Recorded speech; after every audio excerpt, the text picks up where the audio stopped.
పంటలు బాగా పండి ప్రజలందరూ సుభిక్షంగా ఆరోగ్యంగా ఉండటం కోసం అమ్మవారిని శాకాంబరిగా అలంకరించడం జరిగిందని పిఠాపురం వాగ్దేవి పీఠాధిపతి ఇంద్రగంటి గోపాలకృష్ణ శర్మ అన్నారు.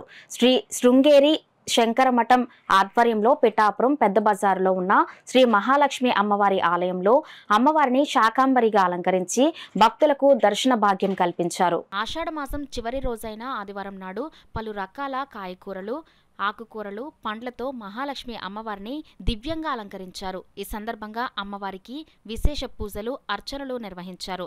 అలాగే అమ్మవారికి అలంకరణలో డ్రై ఫ్రూట్స్తో రూపొందించిన కిరీటం, జడ, వడ్డానం ప్రత్యేక ఆకర్షణగా నిలిచాయి.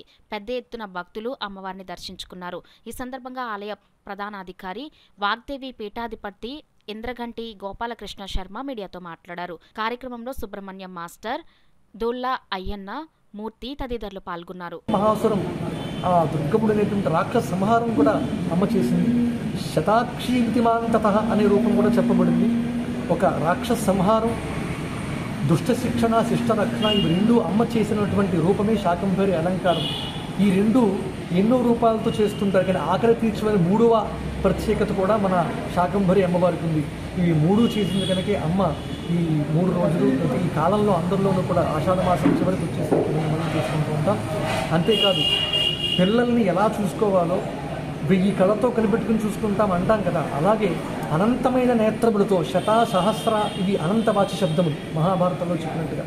అటు శతాక్షి అనే పదం 100, 1000 అని అర్థం కానే కాదు, అనంతమైన నేత్రాలతో అనంత విశ్వాన్ని తన పిల్లల్ని ఎలా పరిపాలించుకుంటుందో చూసే తత్వమే శతాక్షి మితిమాంతత అనే దాని భాష్యంలో అర్థం చెప్పారు. అందుకని ఇటువంటి నేత్రములతో అమ్మ అందరినీ రక్షించుకునే గుణం కలిగినటువంటి అమ్మ కనుక శతాక్షి అనే పేరుతో అమ్మ పిలువబడుతోంది. ఆమెయే దుర్గమాఖ్యం మహాసురం, దుర్గముడైన రాక్షస సంహారం చేసింది.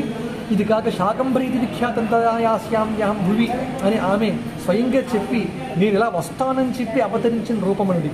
అందుకని శాకంభరిగా మనం అలంకరించుకోవడం అనూచానంగా వస్తుంది. పురాణోక్తంగా ప్రసిద్ధిగా ఉంది.